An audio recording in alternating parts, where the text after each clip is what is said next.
Let's let's adjust this so they can't see my dirt ball ceiling. Hey, friends.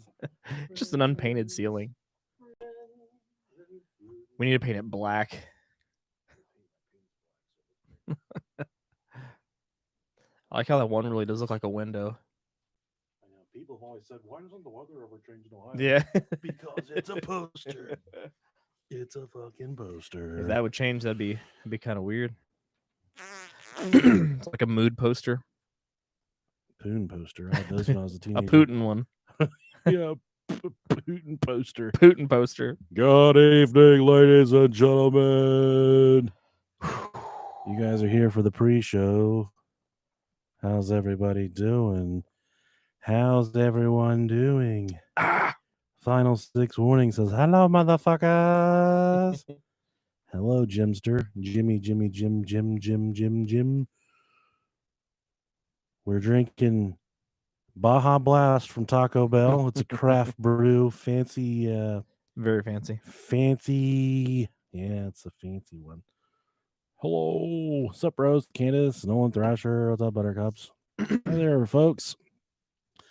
Thanks for joining us.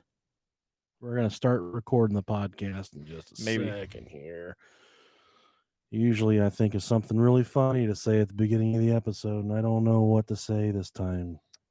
Yeah. I'm so upset over this election that I'm just ready for it to be over.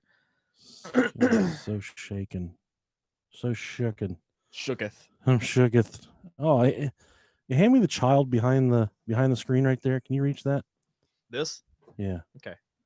We need to get him out.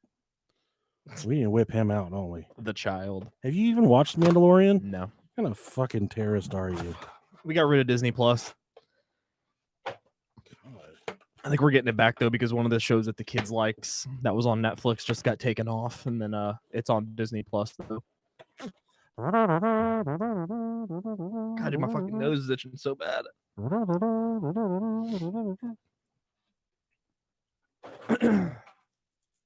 Yeah. What do you think of that, Rob Dog? It's pretty dope. All right, you ready to start it? Sure. All right. Oh, that was the wrong fucking button. Son of a bitch. Okay.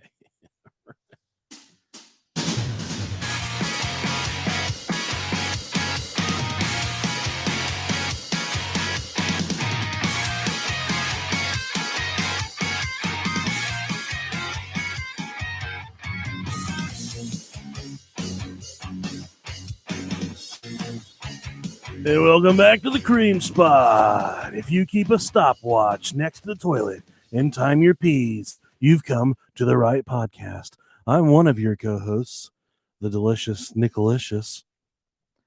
And I'm Rob Dog. What's going on, everybody? A.K.A. Robert Dog. Rob the Dog. I've been calling you Robert Dog all day, even to my children. Said, I'm going to see what time Robert Dog can come over. That sounds so weird. That's your court name. Robert Dog. Not my street name. Right. Speaking of street names, we're those motherfuckers from the street, the bros of Brohio, and you've found the Brohio podcast.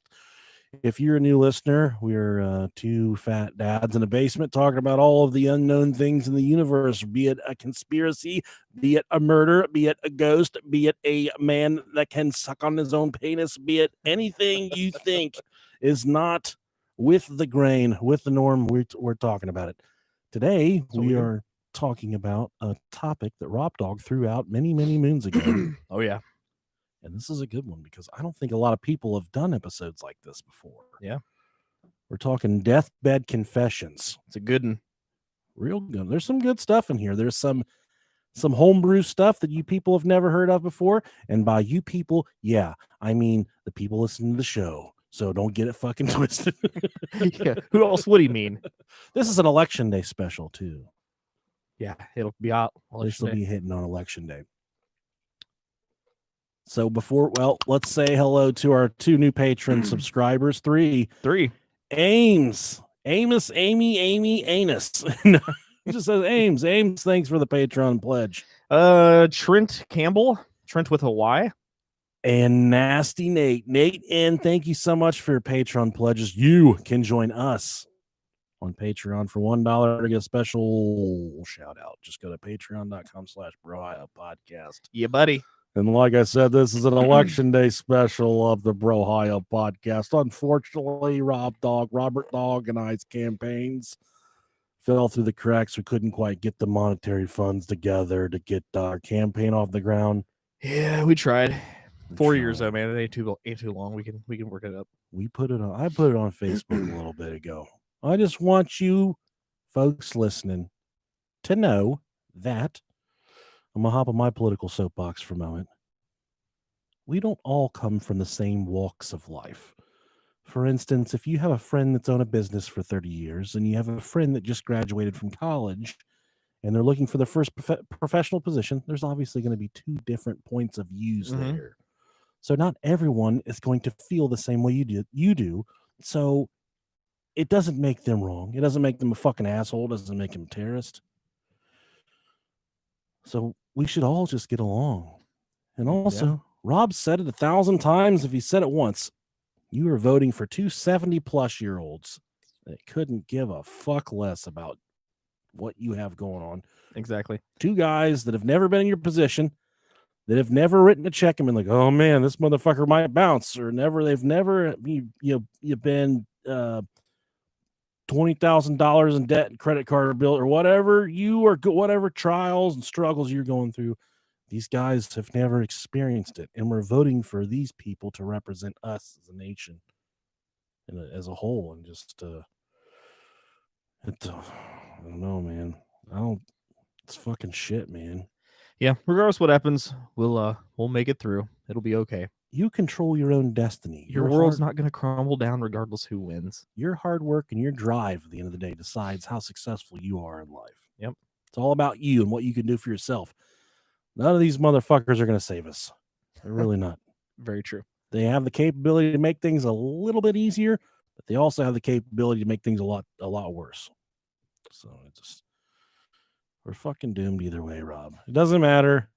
Vote for who you're going to vote for. I'm still going to love all of you more than the fact that you give us 2 hours of your time every week, sometimes more. Rob and I can't say thank you enough. We just really appreciate all of you. We love all of you. We can connect with all of you because we've been through it. We know what it's like. The time just changed here in Ohio. It got dark at like 3:00 today. Man, yeah. I was driving home like 4:45 and it was already getting dark. I'm like, shit. Like, this is awful. I don't like it. I wanted to blow my fucking brains out because it was dark. I was hoping you were going to say me. I wanted to blow Rob. Because he's Rob and I wanted to blow him. A lot of people wrote us. We had some adverse reviews this week because of our guest from this week. Oh, yeah. Miss Laura Eisenhower, who I think she's definitely pretty far removed from reality. I think, I shouldn't say that. She was a phenomenal interview. I think. She just definitely could literally talk unending about anything we wanted to talk about. Yeah. Whether you believed her or not, she was definitely someone who was definitely fun to listen to. She was on the Trump train all the way. That was not hard to diagnose. But that was not a direct reflection of us. I did not know that was going to happen. So, just cut us some slack here. And for our very special news article this week, this one's coming from India because I know how much everyone loves India. It's a really fun place. I want to go to India. There's a lot of places in the world I want to go. Egypt, Australia, Great Britain, Italy, and Rome. I want to go to all those places. That sounds good. All those. It's a good little destination list there for sure. I think Great Britain is on the top, though. That's right there on the top. Yeah, Australia is my top, and then I'd like to go to Bora Bora too because that place is fucking gorgeous. And then where? Bora Bora. Bora Bora? Hell yeah, man. Look up pictures of Bora Bora. It's like fucking gorgeous. Fucking bedrock or something? Yeah, I think it's somewhere like in the Caribbean. Bora Bora. That sounds scary. No, it's nothing. Oh my God! Yeah. Look at that. Jesus. It's sexy, man. My wife's got the tied up pipes, but I could definitely get her pregnant to that fucking place right there. Yeah. I get this fucking so hard that little straw hut would fall down in the water. There's no way it can handle my wrath. Yeah. I want to go to Australia, UK, and Oh man. I'd like to go to Ireland. Yeah, Ireland would be a good one as well. This little microphone thing is not working. Are they saying that they can hear us on the? Yeah, they can hear Yeah, us. they can hear us. That's so weird. We're live on the YouTube again, so you guys can check that out. For our newspaper article coming by way of India. This one made me laugh really fucking hard. Jesus. It's so stupid. 2 men have been arrested in Western Uttar Pradesh's Meerut after they allegedly cheated a city doctor at a 31 Loch Lake, like a laka, like a fucking pancake. What is Laka? Rupees? I think it's rupee. By selling him Aladdin's lamp, the magical artifact. Hell yes. Have you learned? Yeah, the magical artifact from the popular Middle Eastern folk tale that brings forth a wish-granting genie when it is rubbed. The con artist even managed to summon a genie from the lamp to convince their victim. What the fuck? You know, to get one wish. By Dr. L.A. Khan filed a complaint with local police on October 25th, describing in detail how he had been swindled by the now arrested men. Ikramuddin and Anis, according to the doctor, he first met them when he began treating a woman they described as their ailing mother. I started visiting their home to treat the supposed mother. The visits continued for over a month. Gradually, they started telling me about a Baba, a god man, whom they claimed also visited their home. They started brainwashing me and asked me to meet this Baba. The doctor said in the complaint. The doctor said he met the god man who seemed to perform such rituals. Eventually, the group told me they would sell me a lamp for 1.5. I don't know what this currency is. It's a little fucking turd mark, and it says crore, C-R-O-R-E. But I could only offer them a 31 lakh down payment. They told me this lamp would bring wealth, health, and good fortune. They said this is Aladdin's lamp, Dr. Khan added. During one visit, Aladdin actually made an appearance. What the hell? In front of me. I did not know who this person was at that time. I later realized one of the accused was dressing up as Aladdin. It was just some dirty guy off the street. He had no shoes on. One jump ahead of the bad guys. I think that I could have definitely fulfilled that role very nicely. Oh man, that would have been great. Black hair and a monkey on my shoulder. Oh, new visuals from the police station where the complaint had been filed show the 2 arrested men in a massive golden-colored lamp that had been seized by the cops. We have found that the same men went to other homes in the city too and cheated many families in the same name. That's great. Of Tantra Vidya. We have found the involvement of 3 people so far. 2 have been arrested. A woman is on the run. Street rat. I don't wanna buy that. What a bunch of fucking dumbasses. I love it. That's so good. If you rub my dick, it gets a boner. So just keep that in mind. If you don't need a fucking lamp. I want a lamp. I want a real genie lamp. And I think that if you could have one, if you got 3 wishes, Rob, someone plopped a lamp down right in front of you right now. Said you get 3 wishes. What are your 3 wishes? Man, I don't know. You on the spot? Yeah, it's definitely an on the spot thing. Obviously, a shit ton of money. Shit ton I would of use money. that as my measurement. I want a shit ton. Shit ton of money. Yeah, because that money solves everything, right? Yeah, I would say a shit ton of money, and then I would say I want to completely eradicate cancer. And I feel that. Endless wishes. You can't vote for you can't wish for endless wishes. And the third one, man, I don't know about the third one. If I could get rid of cancer and get a lot of money, I would just say, you know what, Genie, take a third one and free yourself. There you go. That's a pretty good. I feel like do a little for myself, do a little for everybody else. Yeah, I feel that, man. I'd vote for Donald Trump to be president. Jesus. No! I'd vote for Joe Biden to be president. What if just out of fucking nowhere tomorrow, Joe Jorgensen takes a handoff at the 20-yard line, dude, takes it to the house, 80 yards. It's not going to happen. that would be outrageous. It would be so. She'd be like, thanks everyone. I cut my own bangs for this occasion, so hopefully you guys like my haircut. I think if she didn't cut her own bangs, she'd be a little easier to like. I haven't given her a chance at all. No, never. I remember when I was a kid, Ross Perot was always on the fucking TV. She hasn't had any TV time or any.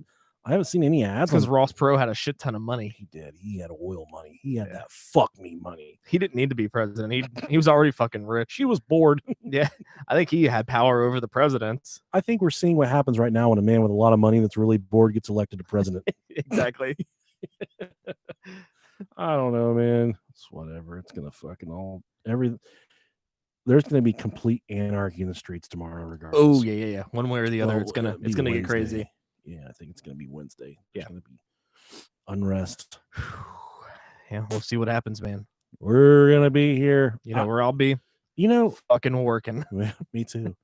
You know, Alex Jones is gonna go to Joe Rogan's studio and they're doing a live stream tomorrow night during the election. I saw that. That's so awesome. I was like, man, this is. I mean, I figure they're probably gonna do a lot more together now that they're both in Texas. Spotify said it's okay. Yeah, I don't know. Our hosting company got bought out by iHeartRadio. Yeah, we're no longer. I mean, we're still with Spreaker, but we're technically under iHeartRadio now. So that changes a little bit of stuff around here. We don't know really what, but they take one listen to this shit show. They're like, get these fucking guys out of here. Get them the fuck out of here. So this episode, well, first off, we're having a Zoom live show. Oh, yeah. We still have a few spots open for that, to the point where we can still have, a little bit of one-on-one engagement with everybody that's coming to the Zoom live show. Mm-hmm. That's November 21st, right? Yep. You can send $10 to our PayPal or our Venmo, which is brohiopodcast@gmail.com. We're going to use that. We're going to buy some really spicy stuff. Rob has not wholeheartedly agreed to this yet. Yeah. He's just I haven't, but I'll do it. He's always like, whatever, yeah, it's cool. So we're going to buy some really spicy foods. And I want to buy one of those fruits that smells like a dead dick, but that tastes really nice. Oh, like yeah. A Duran or a Durin. Mm-hmm. Is that what it is? It looks like an infected testicle. Yeah. And I was shout out real quick to our friends at Hysteria 51. They have a really good closed group. You guys can head over there if you want. But someone posted on there, and they said if you buy that shit fresh, like from a market and where it comes, India, I don't know where it comes from, but if you buy it fresh, it's delicious. But if you get it at like a fucking market here in Ohio, the only way we could get it, been flown, it's been on a plane customs for 6 months. And they said it smells like a zombie asshole. And that's what like I've heard. I heard it smells fucking awful. But if you get it fresh, they say it smells like rancid fucking butt. There's this it tastes like sweet vanilla custard or something. There's this thing that I remember seeing that a lot of YouTubers used to do, and it was this I think it was like the worst smelling like fish in the world, and it was like a canned fish. Oh yeah, I've seen that. And like so you open it up and like everybody just immediately almost starts puking. Yeah, I was like, I want to fucking get that. I don't know. Well, I got a pretty good stomach. I could probably do it. We'll figure it out. But for that Zoom live show, we're going to do a murder mystery that we're going to write ourselves. We're going to do one topic, and then we're going to do the stinky food. Maybe hot food, stinky food. We'll see how it goes. And I'm kind of thinking about we might have a guest in the studio. Maybe I got to talk to him and see what he thinks. Think about talking to Bob from Tales from the Dark Side. Okay. Tales from the Dark. See if but he's really big. I don't know if we can fit him in my basement or not. He said he's like 6'6", like 3 something. He's fucking huge, dude. It's a big dude. I'll hit him in the back of the head with a shovel if he gets out of control. So you got a genuine Louisville Slugger behind you. I do. It's got my name on it and everything. Hell yeah. Here we are, Deathbed Confessions. Rob, have you ever experienced a deathbed confession before? No. Yeah, man. It's such a God. I couldn't imagine living in such darkness your entire life that you have to wait till you're they're unplugging the life support. Like, come closer. And they're like, yeah, Grandpa. You're like, when I was 25 years old, I farted. I farted. That's my secret.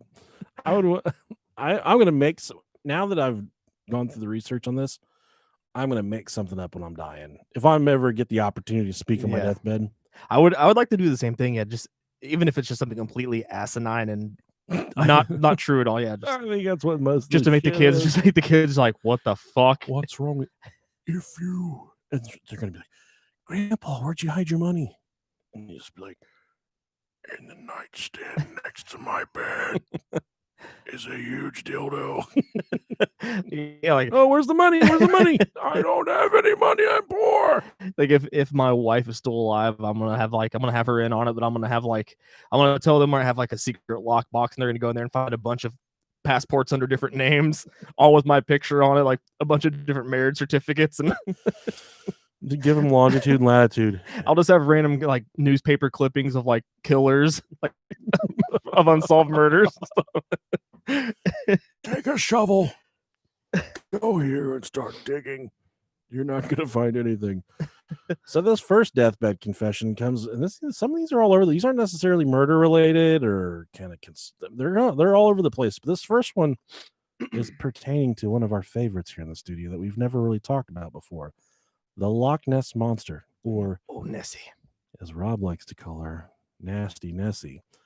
Sightings of the Loch Ness monster date all the way back to the 6th century, but the most famous photographic evidence of this creature's existence, and you all are very familiar with this picture, comes from the 1930s. It's that super dark photo of that black Nessie, like a shadow, kind of, a few hundred yards out into the water, into the loch.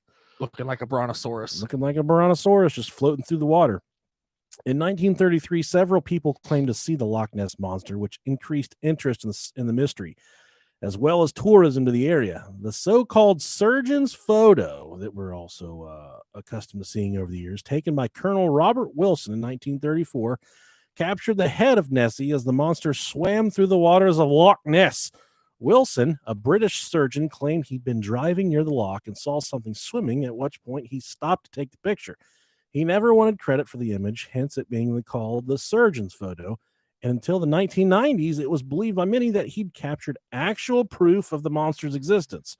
This isn't to say there weren't skeptics. In 1984, Stuart Campbell assessed the picture and decided that whatever was on the surface of the water couldn't be more than 2 or 3 feet long.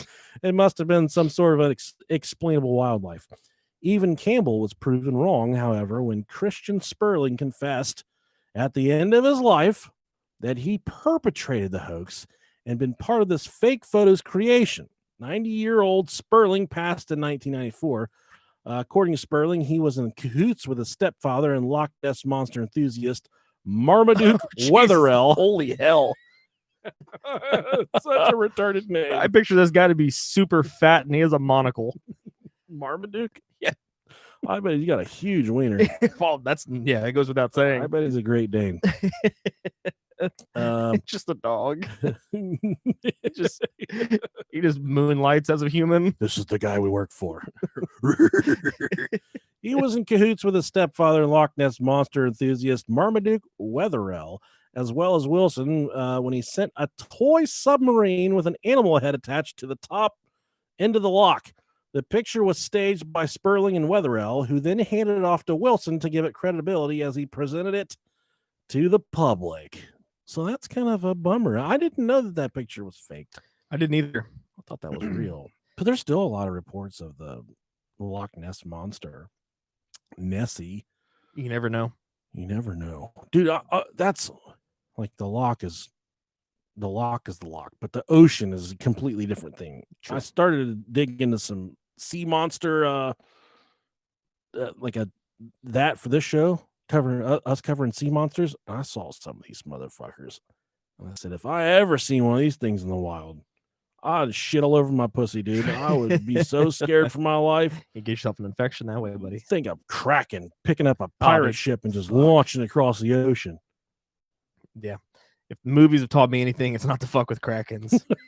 But all these stories from these sailors from so long ago, they didn't have like drugs like we have right now. I mean, they had drugs, but not something that make them think a goddamn octopus is picking the ship up and shaking it around in the air. So, man, they Very true. saw some wild shit. A lot of people believe in mermaids as well, that mermaids are they were a thing back then. I don't really believe in mermaids. Although Ariel's definitely the hottest at Disney. Oh, dude, by far. There we go. Although stick it right in her fish hole. Goofy's pretty hot too. He's always smells like the fucking shit stained whoever's inside of it. Now we did when we did the meet and greet, Winnie the Pooh wanted to give me a hug for whatever reason, and that dude smelled like raw ass sardines. Like he smelled like two dogs fucking, and I said, "Yeah." He's like trying to squeeze me. I'm just like, "Oh no, Winnie, we're not doing that." Yeah, he smelled like two hobos butt fucking in a dumpster. It was disgusting, dude. I could smell him straight through the suit. And that poor guy. I just wanted to whisper, like, "Hey, man, I think your air conditioning turned off inside that thing." I heard they got fans and shit in there. Yeah, they do. Can you imagine, though? Like, Florida, first off, Florida's hotter than shit anyways. In the dead of summer, being in one of those dancing around and shit.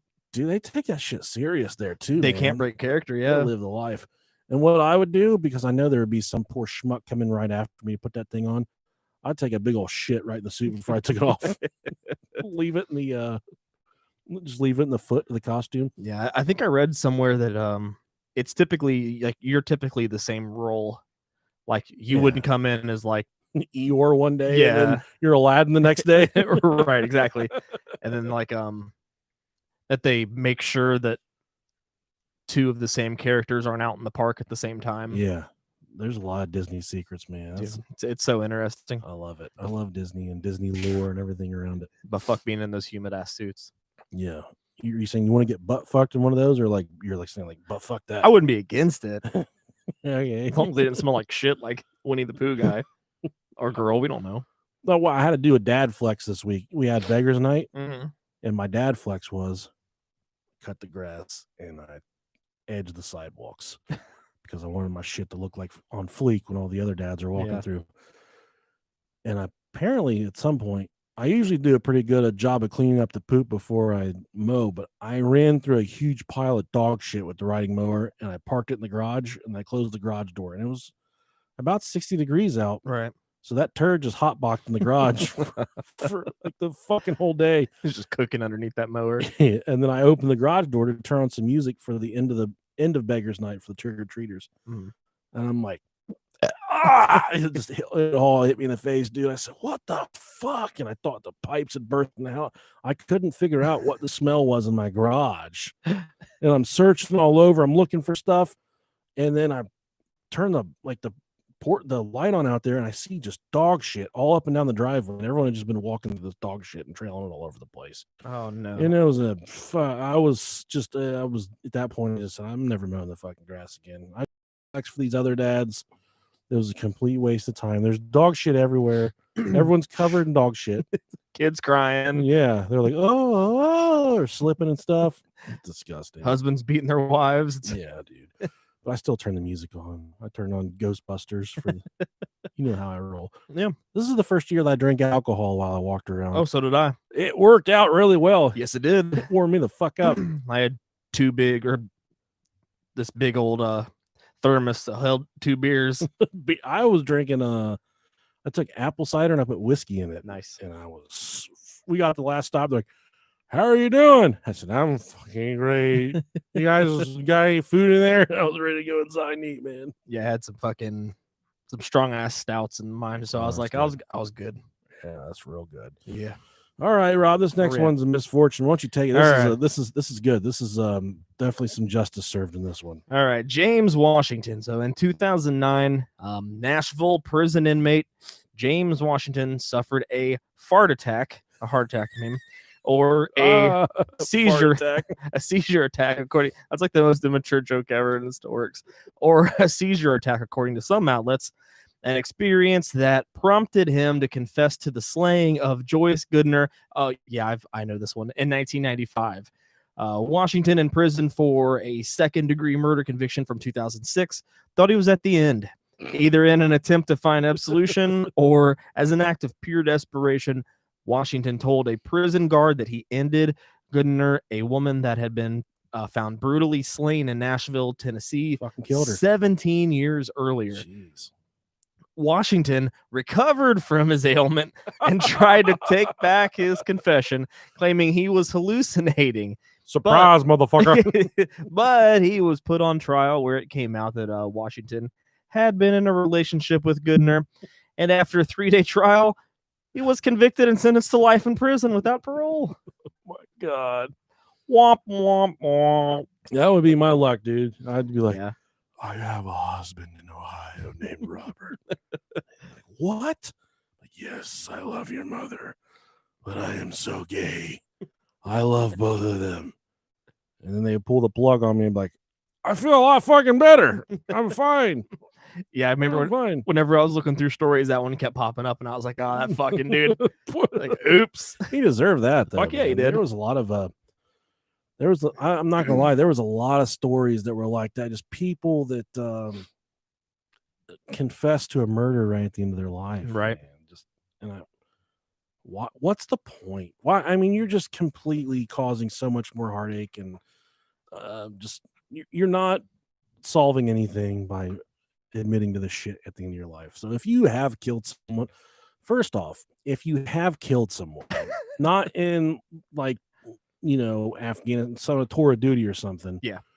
Because I don't want to open that can of worms. But if you've killed someone, I'd love to interview someone that's killed someone before. Maybe someone that's went to prison for, I can't imagine they would want to talk about it, but maybe like involuntary manslaughter or something like that. I want to talk to somebody who doesn't regret it. Yeah, that's what I want. What do you remember? We need to talk to that guy who who fucking murdered that pedophile. Yeah, something like that. Yeah. You remember when we were in school, we had that really big goofy friend, and he got into a car accident, and he like sideswiped two dudes working on a car, and they went to the hospital. God, this is right when he got his driver's license. But he was driving, these guys were fixing a spare tire on the side of the road, and he sideswiped the car, but they were on the side of the car working on it, and he fucked them up. Yeah, and he didn't kill him, but we called him manslaughter, and he was that's so bad. We called him manslaughter, and he could not. Emotionally to begin with, he was very, very sensitive to begin with. I don't remember who this is. It was Nelson. Oh, okay. Yeah. Damn. In his white Lumina, he fucking sideswiped these dudes, and we call him manslaughter. I forgot all about that. Yeah, I love that guy so much. Yeah. I don't ever see him anymore, but I love him so much. The next story is about D.B. Cooper. And, oh, yeah. I've seen multiple podcast articles that say D.B. Cooper is the most covered podcast topic in the entire podcasting world. Justin Rimmel did like a 900-part episode on him. It was probably better than all the other ones. Sure it was. But D.B. Cooper, for those of you that aren't aware, is a media epithet. Is that what that word is? No idea. Okay. He's a popular culture from many years ago. It's not, his name wasn't D.B. Cooper. Yeah. But they used it to refer to an unidentified man who hijacked a Boeing 727 aircraft in the airspace between Portland, Oregon, and Seattle, Washington on November 24th of 1971. He extorted $200,000 in ransom, equivalent to today's 2015 money, $1.16 million. And he then fucking parachuted to an uncertain fate. So fucking cool. Despite an extensive manhunt and an ongoing FBI investigation, the perpetrator has never been located or positively identified. The case remains the only unsolved air piracy in American aviation history. This fucking dude, he had them land the plane, got the money that he wanted, got the plane back up in the air, and then he fucking parachuted, dude. He so cool. Left town, and they never found this dude. I want to say, and I completely deserve to invest 100% more interest in this topic because it fascinates me. I want to say they found bills with the serial numbers that they gave him. Okay. So they did recover some of the cash, much like the gentleman that allegedly did or did not escape from Alcatraz. I don't know what the fuck happened to this guy. He might be out there or he might not be. This is the 1995 Deathbed Confession of Dwayne Weber. As with any famous unsolved mystery from days gone by, numerous people have come forth with a claim that their uncle, neighbor, friend, someone they once saw at the grocery store is secretly DB Cooper. And I've never had anyone in my life say, I know somebody that might be DB Cooper. We named my son Cooper. Maybe it's him. It probably is. It could be him. Reincarnation. Right. Dwayne Weber's alleged confession plays out as follows. Dwayne was only a few days away from dying of kidney disease. He told his wife, I'm Dan Cooper. Okay. Not DB Cooper. And it does note here, the plane's hijacker referred to himself as Dan, but due to an early suspect and some miscommunication in the media, he was referred to as DB Cooper. At the time, Joe Weber, and that's kind of strange that he refers to himself as Dan Weber and doesn't refer to himself as DB Cooper, because if I was trying to fake my fucking wife out, I would be like, I'm DB Cooper, not right. I'm Dan Cooper, because this guy said, or I just would have told my wife that I'm Dan Pooper. If someone told me off the bat, right, that their name was Dan Cooper, I'd be like, okay, I'm Rob Dog. What the Lionel Richie? Cool. I'm a damn pooper.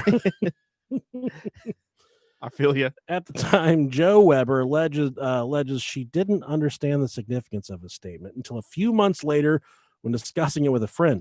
She went to their local library to research Dan Cooper and found a book on the case with notations in her husband's handwriting. Holy shit, dude. So she went to the library and got a book out, and it had her husband's handwriting in it. That's pretty wild. Links that add weight to the confession. At this point, it might be easy to dismiss his confession as nothing but rambling. However, there are numerous things that tie Dwayne Weber to Cooper. Dwayne Weber, he chain smoked and he drank bourbon as DB Cooper did on the plane. He told Joe an old knee injury was from jumping out of a plane because he had a bum knee. He's been setting this up for a while. A 1979 trip to Seattle in the Columbia River, during which Weber took a long, alone walk to the riverbank in the Tina Bar area. 4 months later, Brian Ingram made his ransom cash discovery in that area. Dude, that's not a coincidence to me right there. Yeah, I was going to say the same thing. That's not coincidental. Oh, that's pretty wild. Joe later that gives me goosebumps. Maybe Joe later recalled a nightmare Dwayne experienced. He talked in his sleep about jumping from a plane and leaving his fingerprints on the aft stairs. An FBI agent has confirmed that he would expect Cooper to fit a profile similar to Dwayne's. He served time in at least 6 prisons because of multiple counts of burglary and forgery. Dwayne's hair. This comes from a passenger on the plane who sat directly across from Cooper. His name was Robert Gregory, and despite providing the most detailed description of Cooper's appearance, he was never interviewed by the Bureau's sketch artists. He told investigators that Cooper's hair was marcelled, which closely matches with the stewardess's comments that his hair was wavy. Now, I went on a little bit of a tangent here and decided, this is from, I can't remember the website, to see how common a Marcel wave was in the 1970s. It seems it was hugely popular in the 20s and 30s, but I didn't find anything that indicated it remained popular through to the 1970s. So perhaps this clue has more weight than simply an identifying feature. The rarer the hairstyle is, the more weight the clue has, I think. Joe claims she found an old Northwest airline ticket among their tax paperwork. I can't walk away from it, Joe says. Why would he have an old Northwest airline ticket? Why would he take me to a place where eventually the money was found? Why all of this? There's too many pieces of this puzzle that fit. God, dude. That dude probably was DB Cooper. I mean, yeah, the arrow is all pointing Look that at direction. all those pieces that add up, man. That's so fucking wild. Oh, that would be so cool. I want to rob a bank tomorrow, Rob. I hope they lived it up at least. I hope so too. Probably, that Wells Fargo episode we did where that dumbass just bought like cheetah skin rugs and fucking fake tits and stuff. I don't know. They said there was so much money just scattered all over the place that they think that he might not have. I think if he didn't survive, they'd have found his fucking body. I mean, it's, if they got it pinpointed to where all the cash was on the ground, I think they certainly could have found the body. You'd think. That motherfucker lived. He's still alive. He's still out there using that fuck money. He got that fuck money from that plane. He probably burned through that. What year was this? 1971. 76, Yeah, 76, dude. something like that. 1971. 71. Okay. $200,000. I mean, $1 million, man, that's not going to last you that long. Yeah, it was only 200,000 at the time. Yeah, but I mean, yeah, I don't know. Even now, I hope he's still out there. And this next one Rob's going to read to you isn't really like a deathbed confession, more so is what's out there after. Sure. And this is about good old Stephen Jobs. The last words of the late, much lauded and much quoted Steve Jobs has been revealed almost a month after Apple co-founder died at the age of 56. Jobs, who once memorably described death as very likely the single best invention of life. That's very dark. Departed this world with a lingering look at his family and simple, if mysterious, observation. Oh wow, oh wow, oh wow. Skeet, skeet, skeet. Details of his final moment came from his sister, Mona Simpson, who has allowed the New York Times to publish the eulogy she delivered at his memorial service on the 16th of October. In it, she explains how she rushed to Jobs' bedside after he asked for her to come see him as soon as possible. His tone was affectionate, dear, loving, but like someone whose luggage was already strapped onto the vehicle, who was already on the beginning of his journey, even as he was sorry, truly, deeply sorry to be leaving us, she writes. When she arrived, she found Jobs surrounded by his family. He looked into the eyes of his children. He looked into his children's eyes as if he couldn't unlock his gaze, and managing to hang on to consciousness, she said. However, he began to deteriorate. His breathing changed. It became severe, deliberate, purposeful. I could feel him counting his steps again, pushing farther than before. This is what I learned. He was working at this too. Death didn't happen to Steve. He achieved it. After making it through one final night, wrote Simpson, her brother began to slip away. His breath indicated an arduous journey, some steep path, altitude he seemed to be climbing. But with that will, that work ethic, that strength, there was also sweet Steve's capacity for wonderment, the artist's belief in the ideal, the still more beautiful later. Steve's final words hours earlier were monosyllables, repeated 3 times. Before embarking, he'd look at his sister, Patty, then for a long time at his children, then at his life's partners, Lorene, and then over their shoulders past them. Steve's final words were, "Oh, wow. Oh, wow. Oh, wow." That's Owen Wilson would say that too. But that begs the question, Wow. like, what was he seeing? Was he, what beauty and wonderment was making him say he was seeing Apple stocks plummeting? No, he wasn't, dude. He's probably just someone logged onto his checking account and showed him a picture of it before he was. He just saw the Apple cursor just spinning. I hope there's something sweet on the other side, dude. I hope there's something cool. I doubt it, but I get so sad thinking about the lights just going out, dude. It's just gone. Yeah, it's over. Reincarnation would be dope. Taking a badass nap where you don't use lost time for you take a 20-minute snooze that turns into like 4 hours. Oh and yeah, just say, what the fuck happened? You wake up so confused. I was dead. That's probably what being dead's like. That'd be cool. So I play this game right now where I hold my breath while I jerk off from start to finish. Sure. I call it the Dead Fish. It's a game that I've created with myself, and I don't. You're always a winner. Yeah. So either I pass out from asphyxiation, or I achieve climax. Or you come. Yeah. Yeah, dude. And every single time, my dad's like, "I'll count. I'll sit here and count for you." And my dad hates me for the shit. Should have called them tonight. I know. We're overdue. Is there any more substance to this article here? Not really. Okay, yeah, there isn't really. That's why I kind of just stopped there. Okay. This next one is these next few stories came by way of Reddit. Hell yeah. Reddit.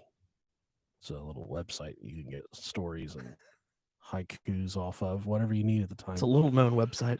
This person says, I'm a medical student and I had a female patient who was new to our practice who was HIV positive. Ooh. I needed to ask her how she got the virus, i.e. sexual or IV drugs, or she fucked chimpanzee. She tells me it was sexually transmitted and that the only reason she got tested was because her partner of 3 years' last words to her as she was dying in hospice was, I'm sorry. I wanted to tell you. Please forgive me. Oh, fuck. So her partner on her deathbed told her that she... Hold on a second. Rob, I know I am easily confused. First off, reading this is 2 women, am I right? I don't know, but if somebody gave me HIV and then they outlived me, I would be so fucking pissed. I would haunt them until they died. Oh yeah, dude. But I think the way this is explained, that's what it sounds like to me. Her partner. I don't think it necessarily means. Oh, it was a male. Yeah, okay. I don't think it meant it was just her boyfriend, not like what husband or. I was thinking, how do lesbians transmit HIV to one another? Not washing their hands. Fart transplants. Is that? Or no, there's that one thing they do. They scissor. Yeah. You think they can pass it that way? I'm sure they could. I mean, it's cooter on cooter. You get enough vigorous. You get one of them that's kind of going through the swapping pussy spit. The nature thing. What's the menstrual cycle? Yeah. You get the scissoring on your period. Bad things can happen right there. Yeah. My dick don't bend that way. No, I'm fucking passed out from tying my shoes. I'll let you take this teeth one. This one's really funny. Sure. Teeth. My uncle's last words to my aunt. I'm sorry. My uncle's last words were to my aunt. He said, "Don't let the fucking mortician take my gold teeth. Leave the room while they prepare the casket." Oh no! Oh, that's wait, what? This is something different. So this guy, okay, this is my notes right here. Sorry, okay, I'm sorry you had to read that. I was like, what? He said this dude's dying. His biggest concern is don't let the mortician take my fake teeth, my gold teeth. Hell yeah! And it got me thinking. There was a story I read where, all the loved ones have gathered around the casket because I hate funerals, man. Mm-hmm. Such a downer, but rightfully so. Someone died, but at the end of the funeral, they take the family and they say, stand outside this door. Mm-hmm. We're going to prepare the body to be put in the ground. And then you leave the room and I don't know what they do to a body after they tell you to leave the room, but they close the casket. I don't know why you can't stand there and watch them close the casket.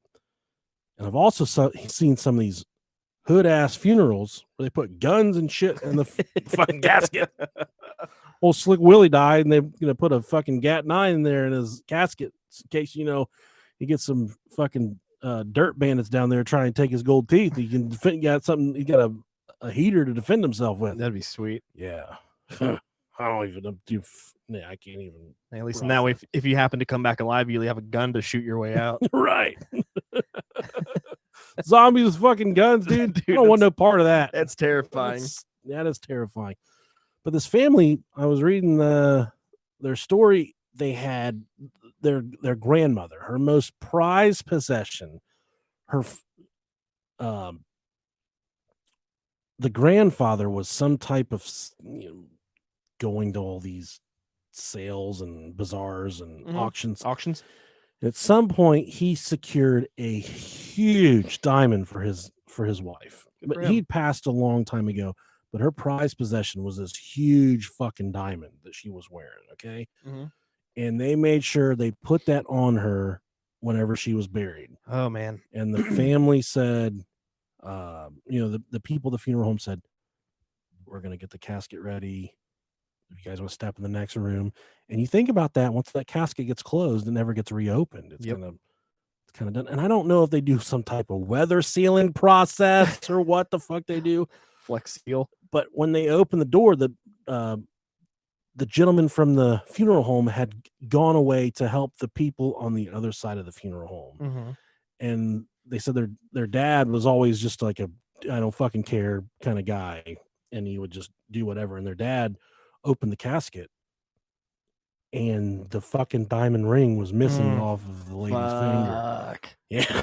So at that point, there was a huge scrum between them and the funeral home, and the funeral home spun it like one of the guys was under the impression that it was to be removed and returned to the family, which that's a good cover. Be like, why are we burying this big old fucking diamond ring? That's it's supposed to be buried. We weren't supposed to be burying her with the diamond ring, so we took it off. We was gonna give it back to you, but he calls before we could give it back to you. That's a good cover. That's a good lie. But super sketchy still. But the family said we did not relay that information to them at all, that we wanted that ring removed. And there was a lot of people that came forward that said, yeah, we kind of experienced the same thing, where things were laid in the casket and they would come up missing. Or there was even stories of bodies that were, a family had to have someone exhumed, and they're like, where's their fucking jewelry, and where's the stuff, their watch, their favorite Rolex watch that they were buried? It's not there. So sketchy. That stuff happens on the DLDL. We need to get the funeral home people back on here. They were like, no, that's fucking no. It never happens, because we had that was a great funeral director. Great interview. Yeah. That's some shisty ass shit right there, bro. Yeah, that's crazy, man. This one says, I have a good and a bad story for this thread. I'll start with the good. It's not exactly on the deathbed, but as close as she was able to at the time. My aunt had cancer. She knew she was going to die, and she knew it would probably be in less than a week. She couldn't eat, and drinking was hard as well. She wanted to be sedated heavily, kept asleep permanently, essentially, for the last few days, because this whole dying thing sucks, and I've had more than enough, is what she said.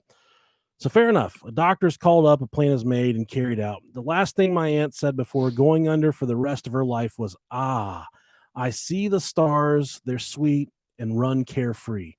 Gather them up. And that's when she went under. She died 3 days later. Nobody knows what she meant, but somehow those last words fit her. So my uncle, her husband, got them tattooed on his chest over his heart. The bad, my other uncle had been in a car accident.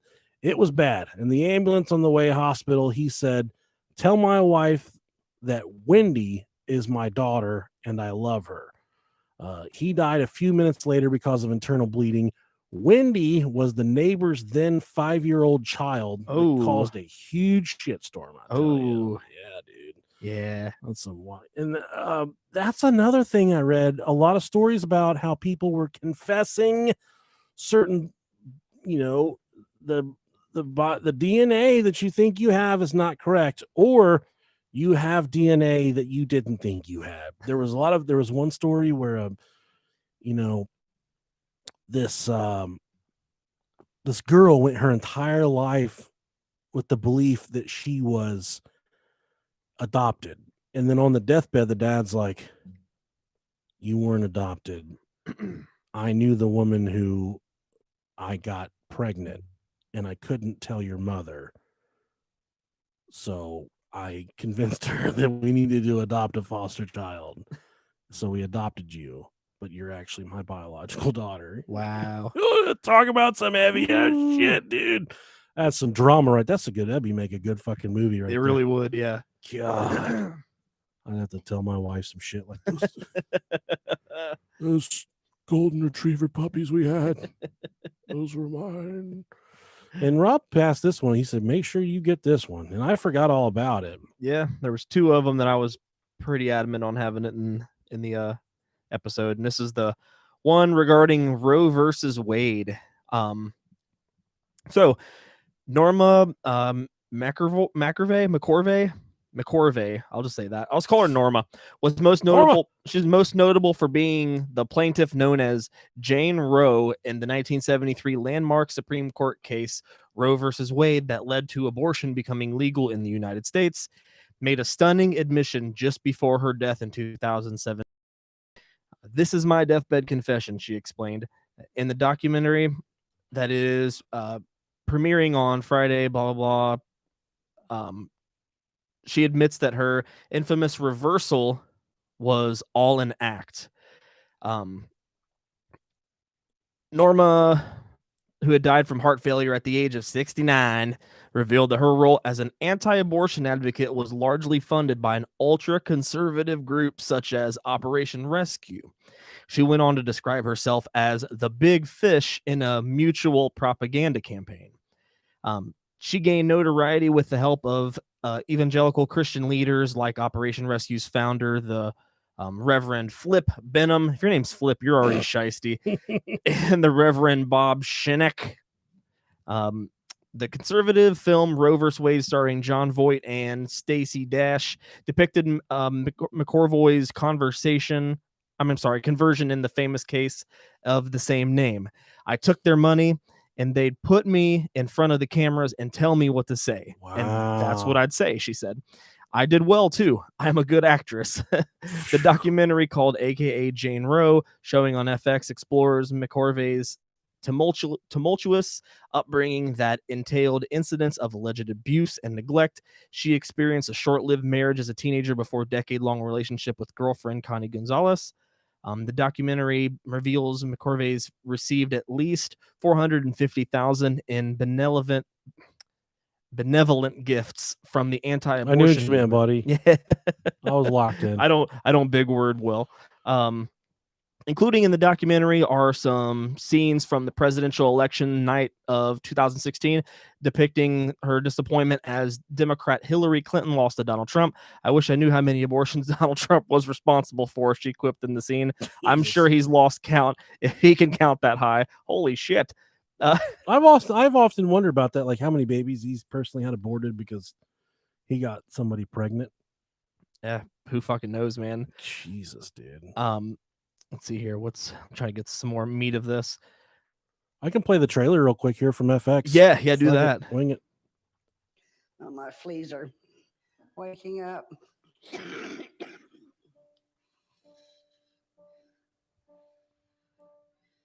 This is my deathbed confession. It was 1969. I was pregnant and I was scared.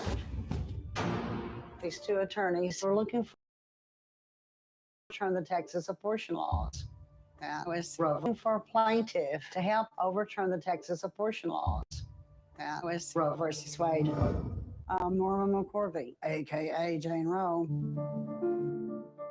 So, like, the gist of this, I'm going to turn it back on, but yeah, so pretty much she single-handedly had abortion overturned to make it, a woman's right to be able to do what she want. But then pretty much she was bought out and almost willingly to do a complete about face, even though she went on a huge... She never even had an abortion. Yeah.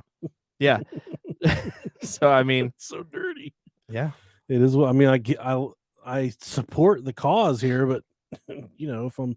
And she said the whole time she was pro-choice, but they were lining her pocket, so she said what she needed to say. I did the same from fucking a rough thing. childhood. We were poor. I like girls, but my mom told me queers are dirty. She was exploited and abused. When I was 16, I got married. I said I'm pregnant, and he hit me. A lot of people are shocked that I've never had an abortion. Norma McCorvey became the embodiment of the pro-choice cause. I'm not a demure, picture-perfect, white-gloved lady. She wanted to be an activist. She was not the poster girl that would have been helpful. What? The pro-lifers would holler, "Don't go in there and kill your baby," and I'd say, "Oh, shut up." That had to be dealt with. It has cost her physically, emotionally, financially. She was totally lost in her own mess. I knew what she needed. He said, "Do you Smell in the like Bible." what you're doing?" Norma McCorvey has joined a leading anti-abortion group and found religion. Norma McCorvey, born again Christian. Hallelujah! It's a betrayal. All I'm doing is watching out for Norma's ass. Is she playing us? If you're nice and quiet and polite, nobody pays any attention to you. God just worked a miracle. She jumped from spawn of Satan to a child of Christ. If it were were known she was a lesbian, she would be kicked out. I loved her with all my heart. When you do what we did to Norma, you lose your soul. This is a real story.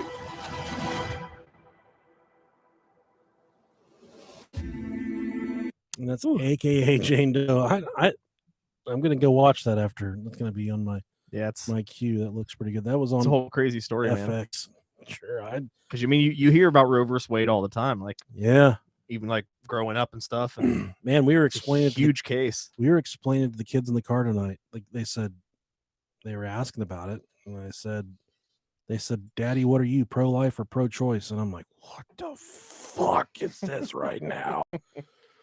And I just told them, I said, and I don't like when parents kind of put their own views in their children's head. Right. Yeah.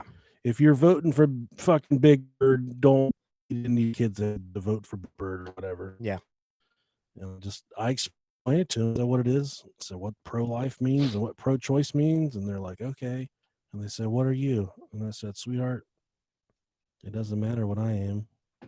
It doesn't matter what I am. I said, but one thing I want you to do is respect your body for your entire life. It's your body. Yep. You want to fucking, whatever you want to do to your body. I may not like it, but But that doesn't mean you shouldn't have the right to do with your body as you see fit. No one can tell you what to do with your body. Well, technically, but if like the government could. Yeah, exactly. And I try to convey that to them. If my daughters wanted to get fucking Mario tattooed all over their body, I wouldn't like it. That'd be dope. Like an entire Mario level tattoo on their body. I wouldn't want them to do that because but it's their fucking body. They're their own people. Let them do what they want to do. Kids gonna do what they're gonna do. Kids gonna fuck. Kids gonna get pregnant. That's what they do. Do what you do. Next one is a story from China. My mom was from China, though we are now happily residing in. Good God, China. What happened? I got the China flu from reading the word. My mom was from China, though we are now happily, and people on the YouTube live stream keep on saying, Nick, put your fucking shirt on. Well, I'm wearing a pink shirt. It's almost skin tone. So for all you motherfuckers trying to make me feel bad about myself, just know I flex these fucking chest pecs one time and your fucking house will be a fucking F5 flood going on because it'll be saturated. I just turn the water on if I do that. Did it at your mom's house last night. Oh, yeah. Slam dunk. My mom was from China, though we are now happily residing in a European country. We went back to China for my grandmother's last few weeks as she was dying from terminal cancer. On my grandma's last days, she requested that Mom stay with her alone, and it was only then she revealed that my mom wasn't her biological kid. Ooh, fuck. My grandma confessed that she had bought my mom from a child trafficking ring, which was common in China. Ooh, shit. Because she tried for many years and still couldn't get pregnant. My mom cried a lot, not only for the unimaginable pain that her biological parents likely went through in losing a baby, but also for the fact that my grandparents have went beyond to treat my mom as their little princess. They literally did treat my mom as their own. They were never abusive and only gave her the very best in life. So like, okay. They even willingly send my mom to the U.S. for university education, even though they aren't rich by any means. So I think that was a fucking heavy one right there too. Just to go for, dude, my mom and like I look like my dad, and I also look like my mom. Yeah. But if we got to the end of the road here, and one of them would be like, you've heard the stories of us having a really hard time trying to conceive you. Well, you were adopted. I would fucking rage, dude. I'd undress my dad right there and I'd get naked. I'd be like, they look just alike. Look at them. Look at them. They look just alike. Look at our lady parts. They're saying it's not incest if I fuck you. You're just some guy now. That's not incest. If you're adopted and you fuck your dad. Yeah, exactly. There's no blood there. Hold still, motherfucker. It's just semen and semen at that point. That's all these porn and on like Pornhub and stuff. I have a feeling they lie about those titles. I think I've said this before. Oh, I know they're lying, but it still gives me the heebie-jeebies. It grosses me the fuck out. So grosses me out. Stepsister. While walking on stepsister jacking off, man. Jacking off. Stepsister's jacking off. Step brother, buddy. Oh, Twink walks in on my stepsister jacking off. My favorites are like when they're doing laundry and they're stuck in the dryer. Who the fuck ever goes all the way in the fucking dryer? He just walks by and puts it in her butt like She's like, oh shit. Oh fuck. And Timmy, no. I don't know if we have any porn stars that listen to the show. Oh, dude, I hope. I don't know. It's a lot of baggage, but I'm sure there's a lot of people that do fucking OnlyFans, but you're not a porn star. I think my mom has one of those. $12 a month, and you can see where you came from. A couple more years and I'll have titties big enough to get one. I'm there already, dude. But like seeing these watching years of pornography. Mm-hmm. Dude, some of these wieners on there are just so. They look like a can of bug spray. These fucking things are fucking huge. And I can't imagine putting one of those inside of you. Feels good. I would imagine that would probably fucking hurt, dude. Ugh. So, here we are making fun of ourselves for having little wieners. We should be making fun of guys with really big wieners. Imagine the struggle of having a huge dick. At least it doesn't hurt to be with me. You ever been on blacked.com? Holy shit. Blacked? Yeah. I've never had that in my browser before. Those poor girls. Glad we cleared that one up. poor girls. Oh, God. Yeah, man, I just like it's like attempted murder. It looks like. Yeah, I know. To have something that a meat sword. That's seriously what it is. You guys are the big wieners of the outcasts. Right. Gray sweatpants. Yeah. Gray sweatpants season. Yeah. Whatever. Get the fuck out of here. Average dick size like a 5, and you're fucking rocking like a 14. Like, it's like, holy shit. Why? Right. My brother said when he was in college. You just got to roll it up and rubber band it. My brother said when he was in college, when he was he stayed in a frat house, but they would all fuck each other or whatever. But right. He said there was this guy in the frat and it was a couple years older than him, mm-hmm. and they called him Horse. And my brother always like, the dude had big teeth, so my mm-hmm. brother's like, that's why they call him Horse, because he's got big fucking teeth. Well, one night they had a big party, and he seen Horse go back to his room with one female, and then after about like 7 minutes, he saw the female like come out like she'd been kicked in the pussy. Like her fucking knees are like stuck together, and she's walking like she got in a car accident. And she's like crying, like running for her life. Yeah. And then Horse came out and then got another girl to go back and do the same thing, and she lasted even less time than the first one. And then finally my brother was like, dude, what the fuck are you doing to these chicks? He didn't know if he was gonna have to go in there and like, I don't know, maybe suck the guy off himself or whatever. But Horse is like, man, I've got like a fucking 18-inch wiener. Poor pussies never stood a chance. Yeah, he said he showed it to my brother. My brother's like, I swear to God, this is the scariest wiener I've ever seen in my entire man. I'm like, hey, I'm really fucking big. Look how fucking big I am. I want a talking wiener. Oh, dude.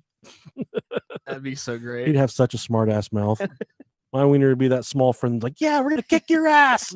Hey, why don't you wash me sometime? And then they start fighting and he runs away. That's how that works.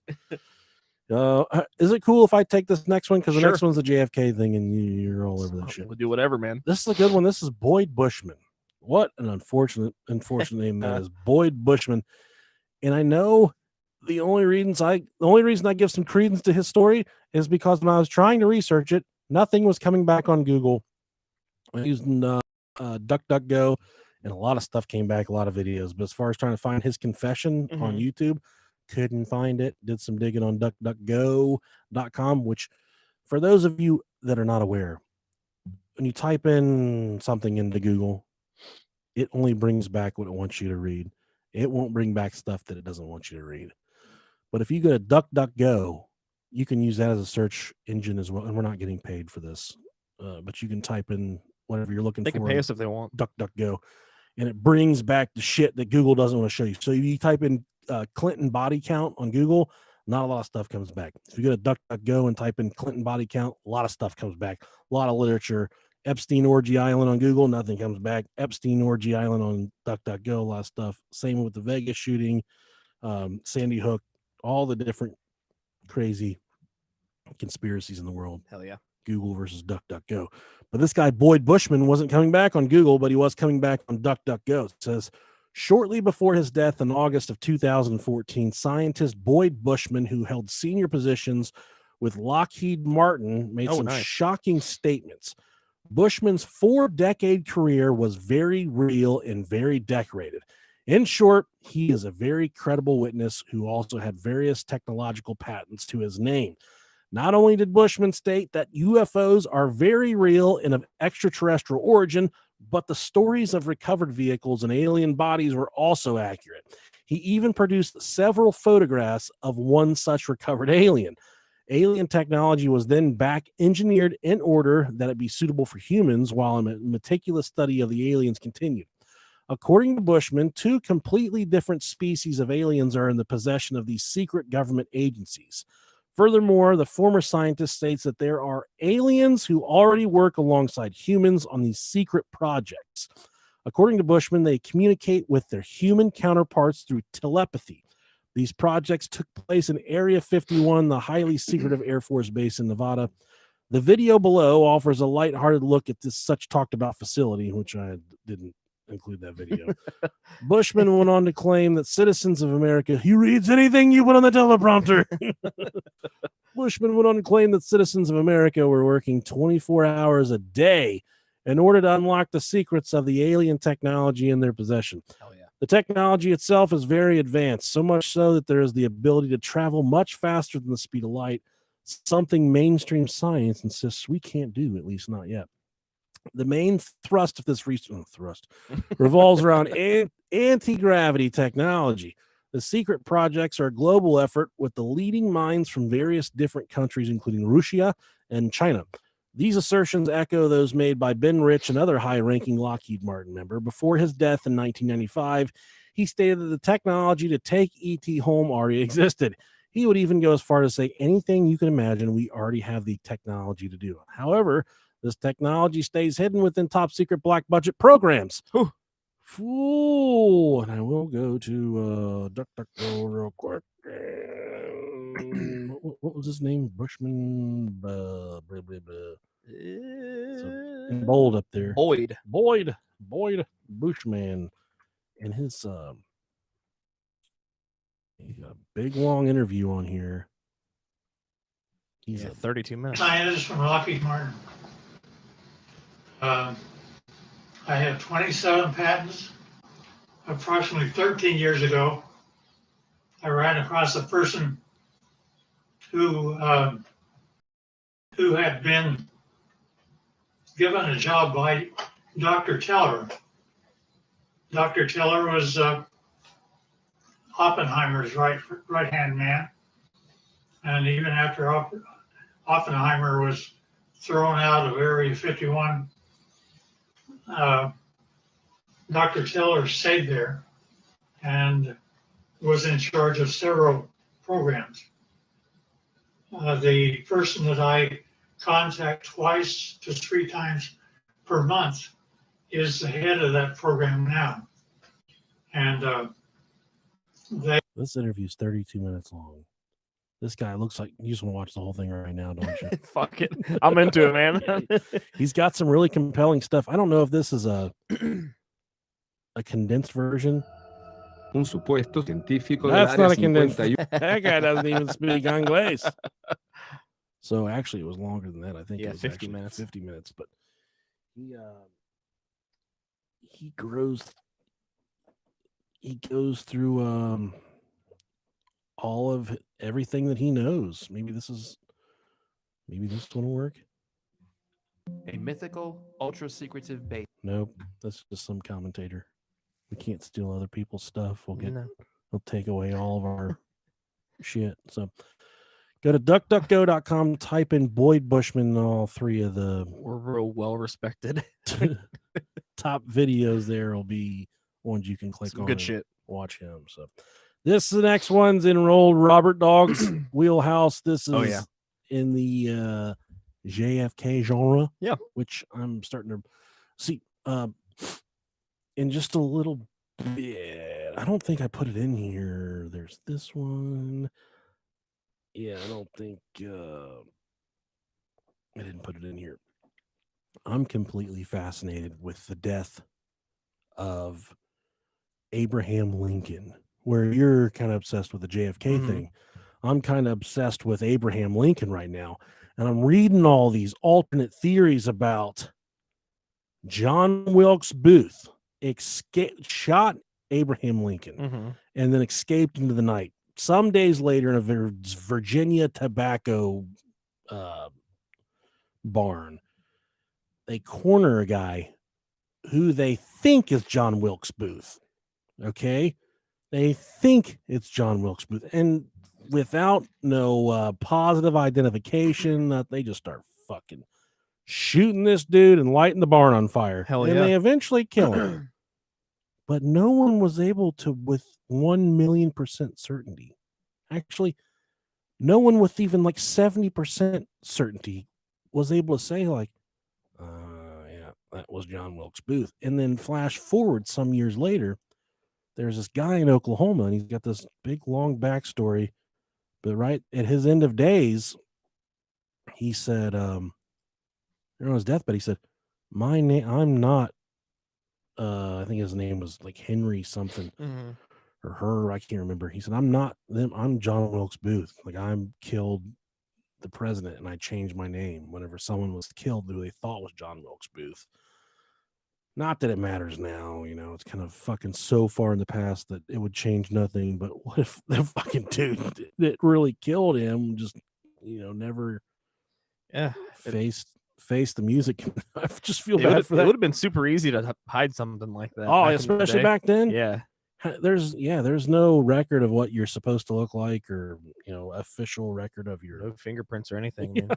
I think it was before people even grew fingerprints. They didn't have fingerprints back then. These are not really. These are rings, like rings in a tree. Yeah, right. It just shows how old you were. Yeah, they didn't have rings back then. Every year you grow another ring. Yeah. This next one's Robert Dogg's wheelhouse. So. Yeah. So this is the deathbed confession of E. Howard Hunt. So before his death in 2007, January, CIA master spy and convicted Watergate conspirator E. Howard Hunt confessed to being peripherally involved in the assassination of President Kennedy and named several other participants. In notes and conversations with his son, St. John, who the fuck names their kid St. John, and in an audio tape he created in 2004 to be played after his death, Hunt described being invited into the big event, and that's what the code name was for what he said for the assassination. Yeah, I'd never heard that as well. It's called a bit, like there was actual an operation name for the assassination of the president. Yep, it's the big event, and this was at a Miami safe house in 1963. Others named in the plot, you had Frank Sturgis, an anti-Castro paramilitary closely associated with Hunt. Sturgis was one of the Watergate burglars. David Morales, chief of operations at the CIA's JM Wave station in Miami. Morales himself told a few close associates of his involvement.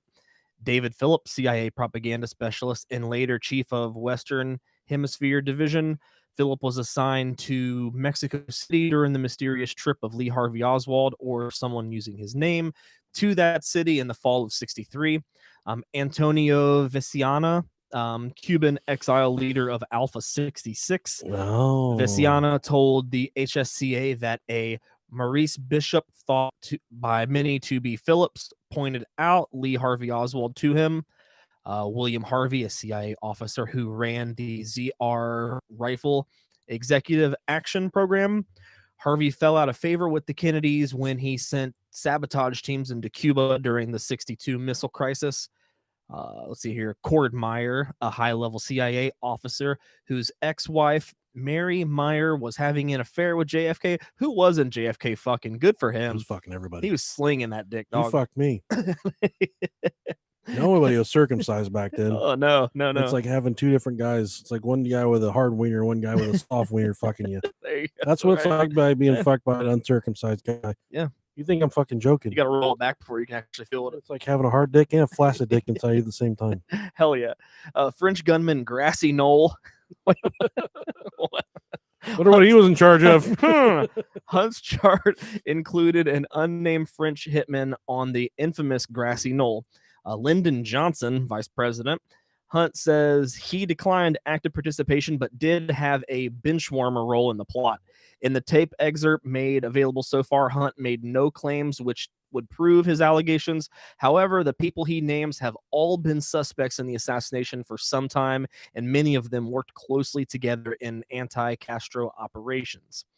So, in the smoking gun tape, which helped drive him from office, President Richard Nixon said this of Hunt: "You open that scab, there's a hell of a lot of things." He then instructed Chief of Staff H.R. Haldeman to take a message to CIA Director Richard Helms, asking Helms to intervene in the FBI's early Watergate investigation because the president believes that it's going to open the whole Bay of Pig things up again. In this book, The Ends of Power, Haldeman describes Helms' reaction: turmoil in the room, Helms gripping the arms of the chair and leaning forward and shouting, "The Bay of Pigs has nothing to do with this. I have no concern about the Bay of Pigs." Haldeman came to believe that the Bay of Pigs referred to the Kennedy assassination. Oh. Hunt's story had been challenging due to its lack of corroboration, its internal inconsistencies, and Hunt's failure to provide any details from his activities in '63, which would support it. Some will accept Hunt's confession as truth. For others, Hunt's naming of LBJ at the top of the plot will be seen as a bit of a spin to the present assassination as a rogue operation, deflecting attention from higher level sponsors within the government. And for that matter, Hunt was not necessarily in a position to know the ultimate authors of the conspiracy. So for others, a confession will be dismissed as seen as a parting gift to a ne'er-do-well son, or perhaps a last laugh on America from a man who hated Kennedy with a passion. There's a little bit of audio. there's a little bit of audio of this thing somewhere that they have. Oh yeah, it was pretty exhausting. It was kind of it was really long. And he pretty much talked about the whole setup, and that he was pretty much involved in he was part of a plan, which is pretty much a CIA assassination, a CIA-led assassination on the president. And the people that he named were all people that were conspirators and participants in that actual plan. Right. So he claimed that he was one of the people that saw to the assassination. Fuck it. Here it is. E. Howard. There it is, right there, the one in the middle. In the middle? The next one over, the one where he's on the bed. Yeah. Fourscore. First thing that came to me was the audio tape, which he sent to me in. Now, they also do say take this with a grain of salt as well, because I guess throughout his entire years of being a spy and working for the CIA, he was a very big liar. Okay. So that's why nobody really knows whether to believe him or not, because he could just be shitting. But then again, what if he's not? Yeah, exactly. I mean, he very well could be. You never know. Whereas the Lincoln assassination, that true story coming forward wouldn't change a lot. I think this is still fresh enough that it could change. There's a bench warmer on it, and I had a reputation for honesty. I think it's essential to refocus on what this information that I've been providing you, and you alone, by the way, consists of. Pauses for a what second. is. There's also a picture. It's a really famous picture right after the assassination, where there are. I might have this a little bit wrong. It's been a while since I brushed up on this, but there is a picture of they may be getting arrested or escorted by police. They called them tramps. So it was like 4 guys in like boulder hats and like long, like brown colored jackets. Okay. Like they were all dressed well, but they were all like being escorted or arrested as like suspects. So they were at the scene, and he was one of them. He was one of them that was there that day. Wow. Yeah. This fucking wild child, dude. Yeah. Important in the story is that we've backtracked the chain of command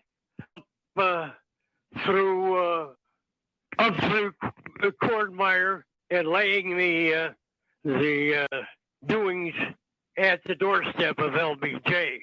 He was sick, and he wrote this out as I don't know whose YouTube page this is. All of it. Fuck you. Fuck you. I heard from Frank that LBJ had designated Cordmeyer Jr. to undertake a larger organization while keeping it totally secret. I think that LBJ settled on Meyer as an opportunist, LBJ just looked shady. And a man who had very little left to him in life ever since JFK had taken Cord's wife.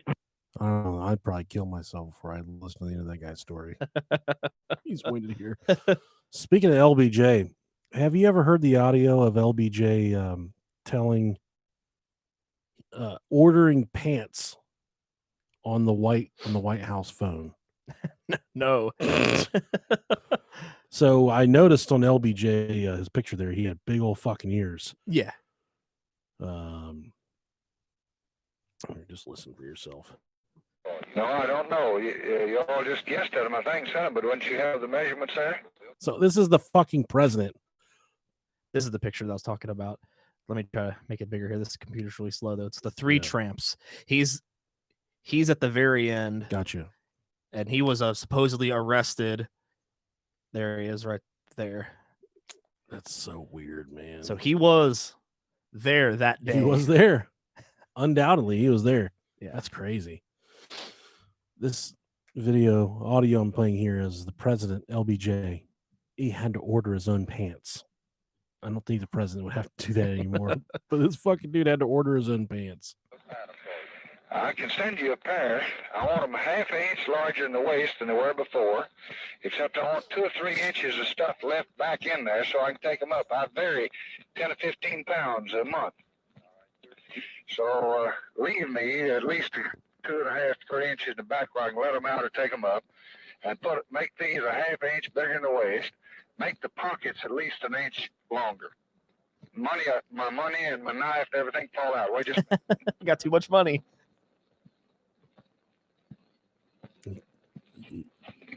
Can't hear it. Hello. Now, the pockets, when you sit down in the chair, the knife and your money comes out. So I needed at least another inch in the pockets. Yeah. Now, another thing, the crotch down where your nuts hang is always a little too. He sounds like everybody's papa. Oh, I know he does. And he was the president. I love it. He said, no, the crotch where your nuts hang. Now, another thing, the crotch down where your nuts hang is always a little too tight. So when you make them up, give me an inch that I can let out there because they cut me. They're just like riding a wire fence. These are the best that I've had anywhere in the United States. But when I gain a little weight, they cut me under there. So leave me, you never do have much margin there. Let's see if you can't leave me about an inch from where the zipper ends round under my back to my bunghole. He's so funny. He's 3 sheets of the wind. You hear him burp right there. He's the president saying bunghole. Mama bunghole. Had anywhere in the United States. But when I gain a little weight, they cut me under there. So leave me, you never do have much margin there. Let's see if you can't leave me about an inch from where the zipper ends round under my back of my bunghole. So I can let it out there if I need to. So I can let my So you can let his bunghole sure out? got the best zippers in them. These are good that I have. And if you get those to me, I would sure be grateful. That's such cool audio. That's man. fucking great. You never heard that before? No, I haven't. Yeah, old LBJ. He wants some more room for his bunghole for sure. He said, down there where my nuts hang. I don't got no hanging nuts like that. That's so good. LBJ, folks, our former vice president and president of the United States. Good times. Yeah. This next story comes from Reddit. It says, my mother-in-law worked at a nursing home, so she had seen things, but one stuck with her. A patient knew that he or she was near the end and called out for anyone to listen. She listened. My mother-in-law listened.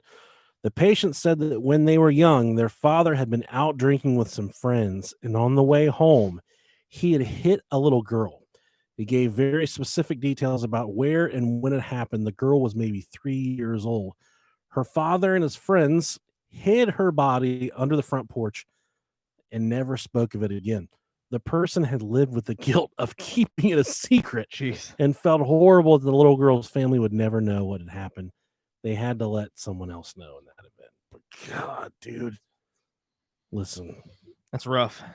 I know that if I did some shit like that, I would want you with me for Yeah. that, as far as burying a body, because I know I'd be down.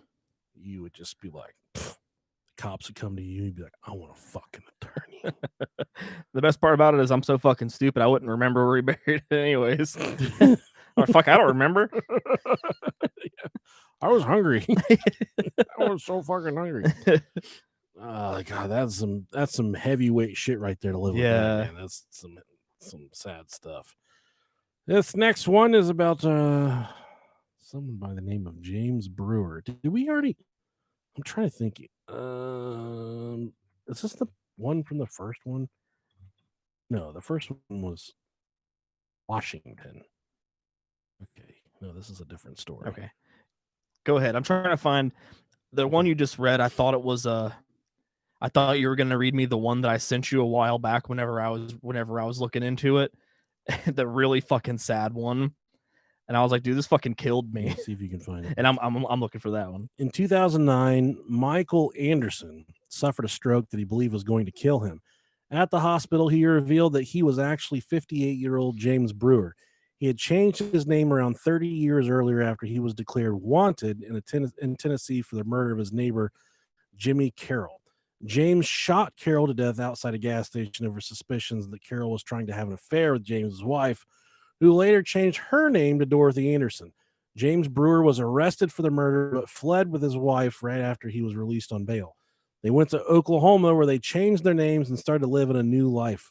James told the police that he decided to confess because he wanted to cleanse his soul before dying. James was so sure that his time was up that he even told his wife to stop interfering when she tried to halt his confession. Always listen when your wife tells you shut the fuck up.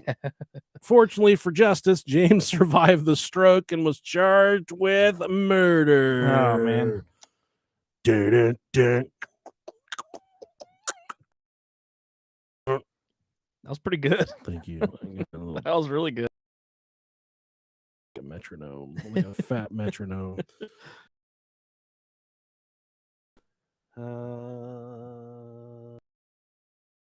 This episode.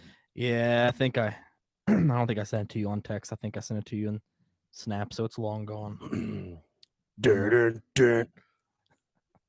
You don't have any death? Do you? Well, you know, I probably had one good deathbed. Maybe I got a couple secrets that I've never told anybody. Mm-hmm. But I had one good deathbed confession that I was for certain that I was going to take to the grave with me. But I told the entire story to you and Petey at dinner. Oh, yeah. Yeah. And we haven't talked about it since. No, and we never will. What the fuck are you talking about? What the fuck are you talking about? I haven't, like, I'm not that. Yeah, I don't have anything that I'll ever really need to, like, take to the grave with me. I live a very boring life. And like we were talking earlier about, I almost said it earlier then, but we were talking about, haven't had that many people around me that's died. So I've always been hoping I'd get something fucking cool, like some cool information or something. Yeah. Before somebody died, and it's only been like my mom's mom and then my stepdad, and I mean I didn't really care about the last one that much, but you have that one aunt that lets the snake sleep in her tits. Oh yeah. She's definitely gonna have some cool information when she goes. I'm sure she does. She's had some high profile wieners in her for sure. You can just feel it. Yeah, I remember whenever we were in the hospital, though, right as my stepdad, so my brother and sister's dad, he was the old alcoholic, abusive dude. He was the one that he was always the dad at your house when I went there, and he was fucking asshole. Yeah, I remember him just laying there, and I'm like, I could fucking take him so bad right now. You didn't need to. God already had it in the plans. No, it's death is really weird, man. So I mean, I could definitely see how, if you got something like that, something crazy like that you can, I would think they would make your soul rest a little easier. But I don't know. Fuck. I have some stories. Luckily, I've never killed anybody or done anything crazy like that. So that you want to talk about. I don't have any illegitimate children that I've been made aware of. And speaking of stories, look, he's from Russia now. Look at that. Oh, that's cute. Speaking of stories, our good friend Jerry Pauly Mhm. has released a book. Yeah, he has. And I'm almost all the way through it. Really good book. Let me get the name of it because it's a really long. Here it is. Hillbilly Horror Stories from Hell to High Water, Demons, Depression, and Redemption. Right now, you can get it for free with a Kindle Unlimited subscription. Hell yeah. I think I paid like $6 for it. You get the paperback version for $15 on Amazon. Jerry's going all over the place signing this thing. But man, you just don't. It's so cool. Like all we've known of Jerry is just a loving, nice, funny guy that will take the socks off his feet and the shirt off his back and the underwear off of his pussy and give you if you needed it for anybody. Sure. Not just us, not just his kids, not just but he has a story, man. He has a story to tell. He has a story of him fucking up and him letting demons get the best of him, man. He's got an incredible story that he tells. But it's all for what he is right now and the awesome show that they run over there at Hillbilly Horror Stories. And he's got a beautiful story. And I think all of our listeners should check out his book. I'm not getting any kickback, and he's a fucking tightwad. He wouldn't give me a kickback anyways. But I spend my money and I got the book. I'm very happy with it. I'm almost finished with it, but there's just an awesome story to be heard, an awesome story for him to tell. So go check out Hillbilly Horror Stories from Hell to High Water, Demons, Depression, and Redemption by none other than Jerry Pauly. It's on Amazon. You can get it for free on Kindle Unlimited. Do it. Yeah, it's a good book. So I if you know Jerry, it's put down your hentai books and read something good. Fucking puffy nippled fucks, quit jerking off to anime for a second and go read some goddamn literature to get, educate your brain a little bit. Put down your erotic fan fiction. Quit jerking off to cosplay, you fucking fruitcakes. Your Brohio fan fiction. I looked up Brohio on Pornhub and nothing came back. Fuck yes. Not yet. Dude, I hope it gets to that point where it's just two fat guys fucking each other. Yeah. Just ASMR of our buttholes. Yes. Slamming into each other. Oh, so the election's today. Yeah. Tomorrow, whatever. It's a big day. Get out and vote if you care to do. If you don't want to vote, blow it out your fucking ass. Don't go vote. That's cool too. Doesn't matter to me. No. I don't fucking care. No. Because whoever is president. I'm gonna get a shit for saying this, but I'm not voting. I'm gonna still be up in this motherfucking throne. I'm sitting this one out. That's fine, dude. That's your prerogative. It doesn't matter. Yep. Let's just get out and vote. I'll tell you what, Rob. I vote like every other election. Robert Dog. If you don't vote tomorrow, and the entire fate of this country comes down to one vote in Ohio, I will put your fucking address on every major social media wherever I'm allowed to put it, because some social media places don't let you say what you want to say. Regardless. And I will play this audio that's recording in multiple locations. I will have you fucking executed. Okay. If I had to, I'll take it. If I had to bet the life of my children, you lose, or you win $50 billion, that it won't be decided by one vote in Ohio tomorrow, I would take that bet. That's how certain I am. Oh yeah. And then if I lost the bet, then I would gather my children and I would run. I would not let them die, because I am a good father, and I would save them. I'd vote for Joe anyway, so my vote wouldn't fucking matter regardless. Joe Rogan, right in. Yeah. All right, so exercise your vote, or don't, or just exercise tomorrow. That's what we want you to do. Just fucking exercise. Do some push-ups. That's good for everybody. Cock push-ups for everybody. Cock push-ups. How many can you do? People don't know. I guess one's all you can do. A lot of people don't know. Take one nugget and stick it up your ass. Some Tenacious D from the so beginning. good. Oh yeah.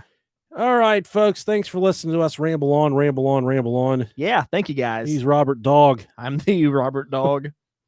I'm Diggity Dangle. Delicious Nickalicious. Come join us maybe later this week. That's right. I got someone here. Oh yeah. That was in the cartel. In my home. He worked for the fucking cartel, and he's agreed to do an interview on the show. So that's probably going to be your dark vault. That's a big one to listen to, because he's been involved in coyote schemes, smuggling people over the border. I'm not making this up at all. It's so much fun. So, all right. And then we'll see you guys next time.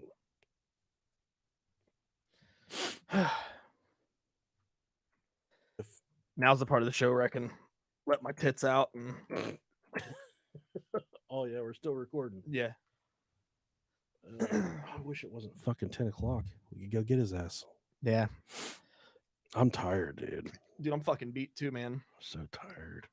Hello, YouTubers. Kanye 2020. Yeah, that's what I said. I'd vote for him. You're getting the post stream. This is the post episode post stream. This is the part where we name it. We're going to name this one Deathbed Confessions. Save it. But no, in all the realness, if I do get off in enough time tomorrow, I probably will go vote. Oh. Chances are I won't. Yeah. And I'm not really making it a priority, so it happens. Got a very good friend from work. He's on the YouTube stream. He's like, "Go to bed, Nick." I saw that. And I said, "Fuck you, Chad." He is a Chad. Killer guy, though. Awesome guy. I think I could definitely bet him if I wanted to. I could definitely fuck him. Hey. He's a skinny guy, though. Oh, there you definitely could. He has heart problems like me, though. He'll come to work like, "Guess what? I passed out last night." That's easy prey, then. Yeah, I know. Don't even have to roofie him. Oh, poor guy. I hope he's been working on his health. I have not. That's the difference between he and I. He's like, "Yeah, I've been exercising and running and eating better." I'm partway there. I haven't been doing any of that, but I've been dieting a little bit. That's good. Just because she is. I ate a triple cheeseburger from Steak and Shake yesterday. It was delicious. Triple cheeseburger. Yeah, I mean, in all fairness, though, it's Steak and Shake. So I mean, it's like that's a double of Burger King. Those patties are like this thin. Yeah, I love Burger King too, though. I fucking love Burger King. Where do we go? Have you been to Freddy's before? Yeah. That's a really good burger as well. That's a really good restaurant. We wanted to go to Freddy's tonight, but the kids wanted fucking I just don't like driving out there. The Panda place. Panda Express? Panda Express. It's banging anyways. What, Panda? Yeah. Tonight it was not banging. Yeah, it's hit and miss sometimes. That's the shame of it. It was not banging anything tonight. No. Your asshole. Good. Oh, it stinks. It might have been rancid. Oh, this one's I had Chipotle before I came over here, so it's like barbacoa burps. Oh God, yeah. Pork belly. Pork belly. Pork and raw belly. It sucks. Chad. Sorry, Chad. All right, guys, we're gonna sign off from the YouTube stream here. Yeah. So everyone get out and vote or don't vote tomorrow, like we said. Don't make a fucking difference to us. Who cares? It doesn't matter. I don't care. Vote orange or vote senile, whichever one you want to do. You know what I think we should do? We should start an anonymous podcast where no one knows who we are. Oh, I thought you were talking about like the group anonymous. No, we don't want to fuck with them. It's like, no, we're not fucking doing that, doggy. Start an anonymous podcast, change our voices, say exactly what we're feeling. What was the deal with the interview with the real Bill Wilkins character? Was he horrible in person? I don't think the guy listens, does he? He doesn't know what he listens. He's too fucking old. No. He was fucking awful. He was a fucking he was a dick. Asshole, He man. cussed Nick out. Well, to his defense, he's a celebrity. And yeah.